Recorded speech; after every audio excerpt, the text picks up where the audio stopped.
종교 넘어 아하.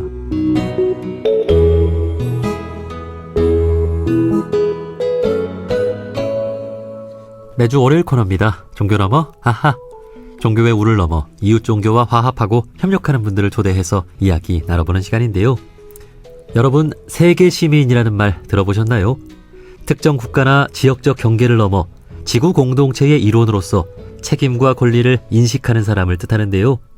어쩌면 우리가 종교를 갖고 살아가는 것도 세계 시민이 되어가는 것 아닐까요? 진정한 종교인이라면 국가의 우를 넘어 인류는 한 가족이라는 마음으로 세계 평화를 이루고자 하니 말입니다. 한평생 세계 시민 교육을 위해 힘써온 분이 계십니다. 유네스코 한국위원회에서 30여 년간 재직하고 아태 교육원장을 맡아 아태 지역의 국제 이해와 평화 교육을 위해 일해오신 경희대 후마니타스 칼리지 정우탁 교수님인데요. 오늘 정우탁 교수님과 세계 시민 교육에 대한 이야기 나눠보겠습니다. 교수님 안녕하세요. 예, 반갑습니다. 정우탁입니다. 예, 반갑습니다. 자, 먼저 청취자분들께 간단한 소개와 인사부터 좀 한 말씀 해주실까요? 네, 지금은 경희대학에서 세계시민교육, 지속가능 발전 목표 개론 이 두 과목을 강의를 하고 있습니다. 그런데 사실 대학에 오래 있었던 게 아니고요. 한 5년 전부터 강의를 하고 있고요. 원래 대학 졸업하고 처음 시작했던 게 유네스코입니다. 아마 지금은 여러분들이 다 잘 아시겠지만 유엔의 그 교육강 문화기구 유네스코에서 총 36년간 일을 하고 2019년부터 경희대학에서 강의를 하고 있습니다. 네. 제 아이덴티티로 얘기하면 유네스코맨이라고 얘기할 수 있겠습니다. 주로 유네스코 이제 한국위원회에서 30여 년간 재직하면서 주로 하셨던 일이 무엇이죠? 예. 그 유네스코는 여러분도 아시겠지만 교육강 문화, 그중에서도 문화유산 이런 쪽을 많이 아시는데요. 저는 교육 쪽 일을 주로 해왔습니다. 제가 1990년대 초에 유네스코 파리 본부에 근무할 때 21세기 교육위원회라는 곳에서 일을 했는데요. 그때 이제 21세기 교육은 learning to live together. 교육학계에 있는 분들은 잘 아시는데 서로 더불어 함께 사는 교육이 21세기 교육일 것이다. 네. 그런 보고서를 발표한 그런 위원회에서 일을 했습니다. 예. 지나고 보니까 지금 learning to live together, 더불어 함께 사는 교육이 바로 세계 시민 교육이라는 생각이 듭니다. 네. 한평생 세계 시민 교육을 위해서 이렇게 애써 오셨습니다. 자, 그래서 오늘 교수님과 세계 시민 교육에 대한 이야기 나눠보려고 하는데요. 세계 시민 교육이란 무엇인가요? 말 그대로 아주 그냥 세계 시민이 되자 혹은 되도록 하는 교육이라고 보시면 되겠습니다. 대개 우리 한국에서 교육은 네이션 빌딩, 국민을 형성하는 거죠. 네. 그래서 한국인, 애국자, 우리 한국 민족에 대한 어떤 자부심, 긍지를 양성, 이렇게 키우는 교육이라고 하면 세계 시민 교육은 세계 전체를 생각하고 좀 더 달리 얘기하면 지구를 좀 살려가면서 살아가는 그런 시민, 그러니까 시민이란 것은 좀 깨어있는 사람들이죠, 그죠? 네. 그런 사람들을 양성하는 교육이다. 이렇게 보시면 되겠습니다. 네. 저희 프로그램의 취지와도 잘 상통한다는 생각이 드는데, 저희 프로그램 둥근소리 둥근 이야기는 종교 간 대화와 협력을 통해 일상의 평화로부터 세계 평화로까지 이렇게 확장해 나가고자 하는데, 이 세계 시민 교육은 종교 간 대화와 협력을 훨씬 넘어서는 교육이다. 이렇게 볼 수 있겠군요. 그렇게 또 해석해 주시니까 고맙기도 합니다만은 제가 보기에는 또 종교 간 대화와 협력과 거의 동등한 입장에서 또 이런 세계 시민 교육을 한다 이렇게 봐지고요. 제가 알고 있기로는 우리 원불교가 종교 간 대화와 협력에 굉장히 앞장서 있는 종교라고 알고 있습니다. 제가 네. 2022년 유엔 회의에 갔을 때도 유엔 처치 센터에서 원불교 교무님이 주요한 역할을 해서 여러 종교들이 같이 공존하는 협력하는 그런 현장도 봤었는데요. 네. 사실 그하고 똑같은 종교에서 종교 간 대화와 협력, 평화 뭐 이런 걸 추구한다고 하면 비종교 영역에서 세계 시민교육은 세계 평화 또 대화, 협력 이런 걸 추구하는 그러니까 서로 생각에 있어서는 일맥상통하는 그런 같은 색깔, 예. 같은 빛깔이라는 생각이 듭니다. 예. 세계 시민이 되기 위해서는 당연히 다문화, 다종교에 대한 이해와 존중을 갖춰야 되니 말이죠. 네네. 예, 예. 자, 방금 말씀해 주신 대로 그 원불교적인 관점에서 봤을 때 진정한 종교인이 되어간다는 것이 세계 시민이 되어가는 것이 아닌가 그런 생각을 또 해보는데 네, 그렇죠. 이 진정한 종교인이라면 인류는 한 가족이라는 생각으로 이 지구 공동체를 위하는 마음으로 살아야 하지 않겠습니까? 예, 뭐 아주 딱 그 핵심을 집어내는 말씀을 하셨는데요. 종교를 이제 우리가 뭐 어떤 종교를 믿으면서 지구가 파괴되거나 다른 인종이 뭐 차별받거나 멸시받거나 뭐 이렇게 하는 거는 제가 보건대는 뭐 종교의 기본적인 어떤 취지에 맞지 않는 거라는 생각이 들고요. 네. 또 종교를 믿지 않는 일반인이더라도 지구 공동체와 세계를 생각하면서 살아가면 그것도 우리 가르침 어떤 종교의 가르침하고도 일맥상통하는 것이라는 생각이 듭니다. 예. 그리고 제가 원불교는 잘 모르지만 물질이 계백되니 정신을 계백하자 이런 좋은 슬로건 구호를 가지고 계신데요. 사실 그게 바로 세계 시민교육입니다.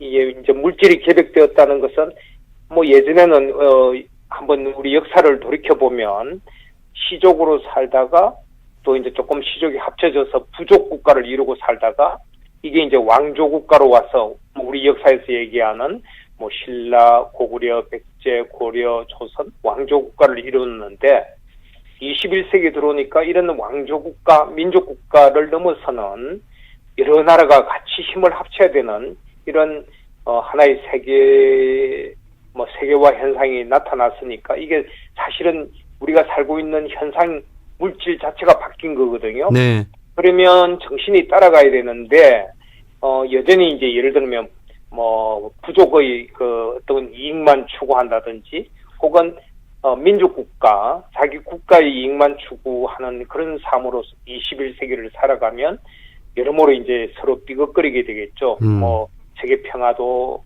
전쟁으로 이렇게 갈등 이런 식으로 가고 그래서 사실 변화한 이 하드웨어에 상응하는 소프트웨어를 갖추는 것 그것이 바로 21세기의 세계 시민 정신, 세계 시민 의식이라는 생각이 들어서 물질이 계백되니 정신을 계백하자라는 말의 뜻에 거의 부합하는 그 의식이 세계 시민성이고 또 그런 교육이 세계 시민 교육이다 그런 생각이 듭니다. 네.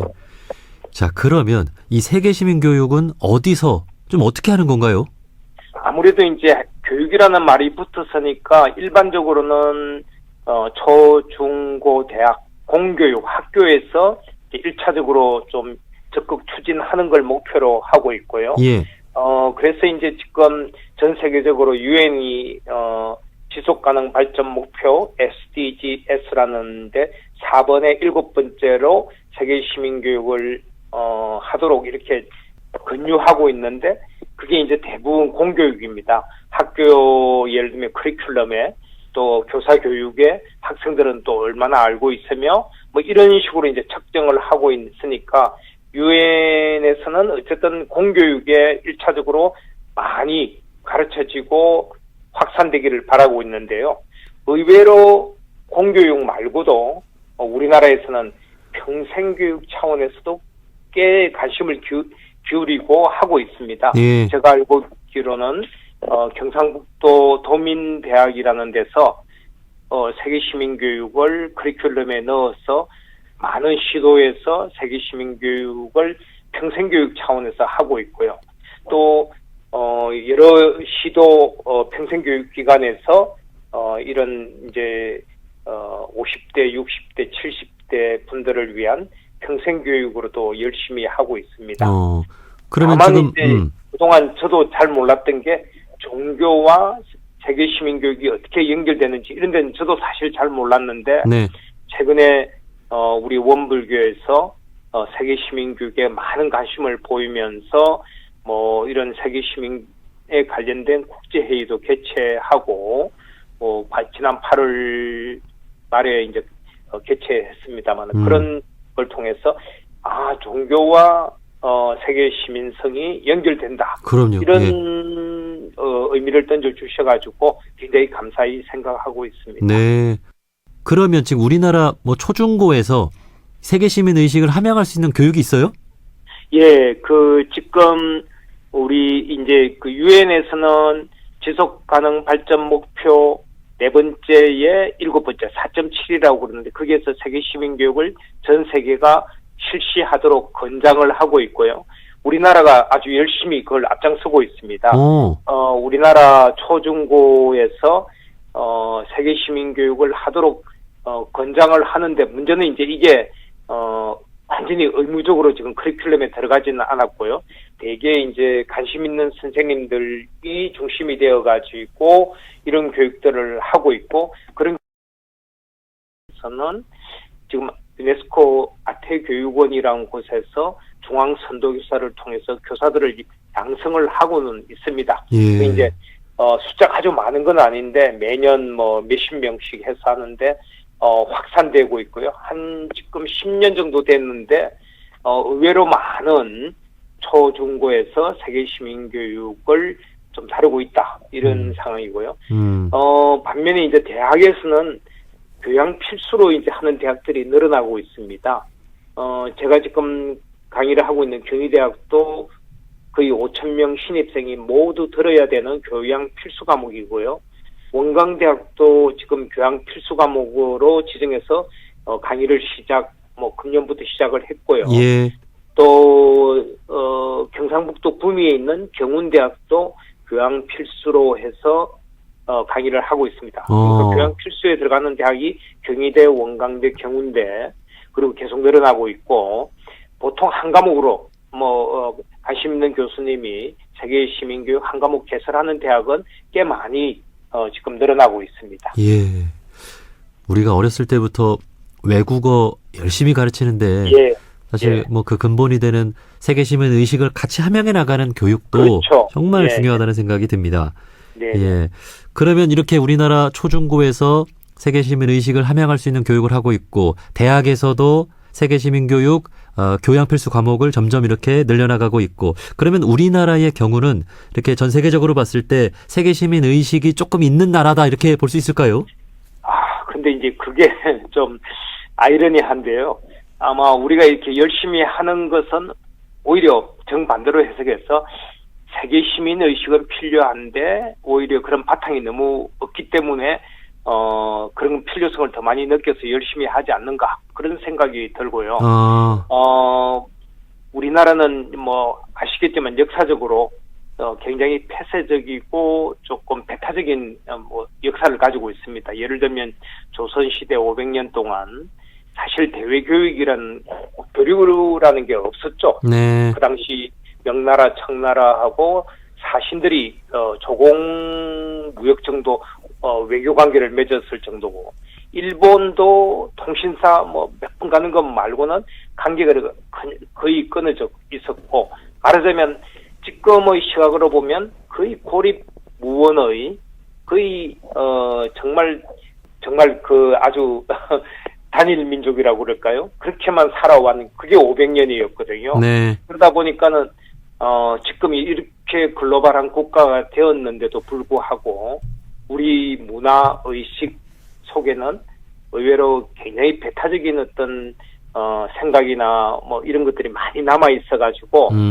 이걸 의도적으로 교육을 통해서 계속 가르치면서 바꿔 나가지 않으면 고치기가 좀 힘들 수도 있기 때문에 그래서 세계 시민 교육을 학교에서 열심히 하고 또 우리 사회가 그만큼 요구하고 또 역설적으로 최근에는 우리나라가 세계 10위 내에 뭐 글로벌 무역, 교역, 해외 교류를 하는 나라가 되다 보니까 자기 나라만 생각하고 배타적이고 뭐 이런 식으로 해서는 아무것도 안 되는 거죠. 뭐 네. 무역도 안 되고 뭐 외교도 안 되고. 그러니까 이제 우리가 막 느끼면서 이거 정말 뭔가 더불어 함께 살아가야 되겠다. 그러려면 어떻게 해야 될까? 스스로 공부하기도 하고 학교에서 또 이런 교육을 하기도 하고 뭐 부모님들도 다 그걸 뼈저리게 느끼게 되고 이러면서 이제 세계 시민 교육이 초중고 대학에서 확산되어 가고 있습니다만은 아까 말씀드린 대로 역설적으로 그만큼 우리 토양 바탕은 그 정반대였다. 예. 그래서 지금 제가 보건대 우리나라의 그 경제력, 뭐 군사력, 뭐 세계 영향력 이런 거는 거의 좋게 말하면 5위권에서 10위권 내에 와 있거든요. 네. 반면에 소프트웨어, 과연 글로벌한 마인드를 가지고 살아가는가로 봤을 때는 아마 저 뒤에 뭐 저는 그렇게 앞서 있지 않다. 그래서 세계 시민교육을 좀 의도적으로 우리 정책적으로 좀 하는 게 필요하다 하는 생각을 가지고 있습니다. 사실 그 우리나라가 그 K-팝이나 드라마, 영화 예, 그렇죠. 이런 걸로 세계인들을 다 감동시키고 예, 그러다 예. 보니까 세계 시민 의식도 좀 많이 좀 함양해가고 있을 것 같은데 교수님의 평가는 조금 이렇게 아직 많이 부족하다고 이렇게 보시는군요. 예. 그 뭐 K-팝이나 지금 우리나라가 세계 뭐 그 정말 엄청 그 선도적인 그 역할들을 하고 있는데 또 가끔 가다가 뭐 그 이런 안 좋은 뉴스 나오는 거 보면 의외로 외국인 노동자 뭐 이렇게 많이 좀 그렇죠. 힘들게 하고 같이 잘 살지 못하고 또 어떤 경우는 뭐 배척하는 혐오하는 이런 것도 있는 공존하고 있는 상태거든요. 네. 그런 점에서 우리가 좀 더 이제 이걸 더 바꿔 나가자. 네. 뭐 그런 생각입니다. 사실 그 환경운동하는 분들의 이야기를 들어보면 우리나라가 참 이렇게 경제 발전을 많이 이루면서 탄소 배출을 참 많이 하는 나라인데 네네. 그 탄소 배출을 줄이려는 노력은 정말로 부족한 그래서 기후 악당 국가 1위로 꼽힐 정도로 그게 사실은 세계 시민 의식과도 연결되는 또 평가 아니겠습니까? 그렇죠. 예. 사실 지구 환경 문제 해결을 위해서는 세계 시민 의식이 바탕이 돼야 되거든요. 그래서 뭐 탄소 배출이라는 게 국경에 따라서 뭐 어떤 나라가 한 나라만 줄인다고 전 세계가 좋아지는 것도 아니고 다 같이 동참하고 같이 이제 이걸 줄여나가야 되는 거니까 세계 시민의식이 없으면 뭐 안 되는 거다 하는 생각이 듭니다. 예. 다만 이제 제가 여기서 우리 한국의 좀 변호를 하자면 한국이 탄소 줄이기에 굉장히 어려운 나라다. 그러니까는 제조업 순위는 세계적으로 그러니까 이런 탄소 배출하는 산업은 세계 탑 레벨에 올라가 있는데 이걸 지금 5년, 10년 이제 짧은 시간에 줄이기에는 굉장히 다른 나라보다 힘든 나라다. 산업적으로. 예, 그렇죠. 아프리카나 이 제조업이 크게 이제 흥하지 않는 나라 같은 경우는 쉽게 그냥 탄소 배출 줄여나가는 걸 할 수 있는데 우리나라는 만약에 탄소 배출을 줄이면 예를 들면서 경제가 활력을 잃거나 제조업이 죽거나 직업을 잃을 수가 있으니까 이런 면에서 이제 굉장히 사려 깊은 세련된 섬세한 정책과 어떤 이런 고려가 있어야 되는 거죠. 그런 측면을 그렇죠. 말씀을 드리면서 그럼에도 불구하고 이 지구 문제는 하나의 한 국가만 보지 말고 세계를 보면서 좀 같이 해결해 나가야 된다 그런 생각이 듭니다. 우리나라 산업의 어떤 특성상 그렇게도 단번에 전환하기는 어려우니까 어떻게 보면 친환경, 재생에너지로 늘려나가는 그런 또 노력이 필요한 거겠죠. 그렇죠. 지속적으로 그런 노력을 해 나가야 되고 이미 그런 쪽으로는 COP 회의라고 Conference of Party라는 COP라는 매년 열리는 회의가 있습니다. 그런 회의에 가보면 전 세계에서 한 8만 명 가까이 이렇게 모이거든요. 네. 이 얘기는 유엔 회의에 8만 명이 모인다는 거는 그만큼 기후변화, 지구 환경 문제가 심각하고 중요하다. 그렇지 않으면 8만 명이 모일 수가 없는 거거든요. 예.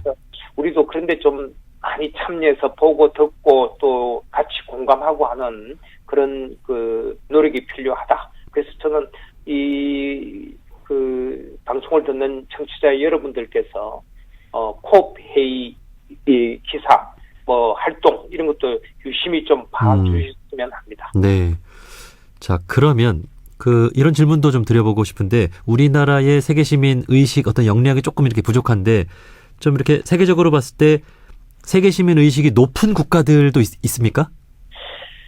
대개는 이제 우리가 자칫 잘못 생각하면 선진국은 다 세계 시민 의식이 높지 않겠느냐 그러는데 이미 뉴스를 봐서 많이들 아시겠지만은 미국이나 유럽의 선진국들의 인종 문제라든지 예. 인종 차별이라든지 그다음에 난민에 대한 그렇죠. 반대라든지 이런 걸 보면 그게 또 역시 나름대로 문제가 많구나 또 어려움이 있구나 하는 거는 금방 우리가 파악을 할 수가 있고요. 제가 그래서 여기에서 어떤 나라가 아주 우리가 볼만한 선진국이다를 들기는 어렵습니다만은 예를 들면 미국, 호주, 캐나다 이런 나라들은 이민으로 형성되다 보니까 아무래도 이제 다문화, 다인종 이런 데 좀 익숙하고요. 예. 물론 그러다 보니까는 반감에 의해서 이제 인종 차별이라든지 이런 게 또 나타나고 그런 이제 이중성을 다 가지고 있고요. 중국 같은 경우는 소수민족들도 많고 다문화, 다인종을 이루고 있어서 그런 점이 있습니다만 또 의외로 또 강력한 또 국가주의를 또 보여주는 경우도 있고요. 튀르키예 같은 경우는 굉장히 다문화, 다인종, 다종교 이런 존중하는 그런 국가로 제가 상당히 좋게 손꼽았는데 최근에 이제 에르도안 대통령이 또 이슬람을 더 강화하는 그런 정책을 쓰면서 저도 좀 이거 좀 후퇴하는 것이 아닌가 그런 생각이 듭니다. 예. 그래서 어떤 나라가 가장 본받을 만하다 이런 얘기를 하면 금방 또 바뀌고 해서 굉장히 조심스럽습니다만은 예를 들면 유럽의 오스트리아 같은 나라 오래전부터 다문화, 다인종, 다종교 하면서 좀 열심히 그걸 좀 지키려고 노력을 하고요. 또 북미의 캐나다 같은 나라 그리고 중동의 튀르키예 이런 나라들이 그런 점에서는 조금 우리가 좀 가서 볼만하지 않는가 그런 생각이 듭니다. 네. 각 나라마다 문화적 여건들이 다 고민들이 다르니까 예. 그런 여러 문제나 어떤 고민이 다 있군요. 예. 자, 이제 마지막 질문입니다. 앞으로 이제 세계 시민 교육을 더 활발히 하고 우리가 세계 시민 의식을 더 함양하기 위해서 좀 제안하고 싶은 말씀이 있다면 한 말씀 해주시죠. 예, 저는 오늘 이 인터뷰가 굉장히 의미 있다는 생각이 듭니다. 주로 초중고 대학에서 교육원, 우리 교육부, 그 다음에 이제 각 대학들이 관심 가지고 하고 있고, 평생교육기관들이 또 평생교육 차원에서 세계시민교육을 하고 있는데, 저는 전혀 종교계에서 어떻게 연결이 될까, 이런 걸 생각 못 하고 있다가, 오늘 이 인터뷰를 하면서, 우리 종교계가 앞장서면 정말 파워풀하게 세계시민교육이 전 세계로 확산되고 뿌리내릴 수 있겠다 하는 생각이 들고요. 특히 종교계에서 우리 원불교가 어떤 다른 종교보다도 같은 어떤 생각, 같은 이념, 같은 지향점을 가지고 있다 하는 생각에서 우리 원불교가 앞장서서 세계시민교육을 좀 이렇게 적극 수용하고 또 이렇게 표방 이렇게 밀어주시면 아마 세계시민교육이 지금보다도 더 활발하게 확산되지 않을까 그런 생각이 듭니다. 네, 원불교가 조금 작은 종교지만 이렇게 예. 교황청에서도 또 예. 이렇게 불교나 예. 이슬람교나 이렇게 대화하다 보면은 이러한 예. 정신들을 다 이렇게 공감하실 것 같고 예, 함께 예. 해줄 것이라고 좀 믿겠습니다. 예. 네. 여기까지 말씀 듣겠습니다. 경희대학교 후마니타스 칼리지 정우탁 교수님이었습니다. 교수님 오늘 말씀 고맙습니다. 네, 감사합니다.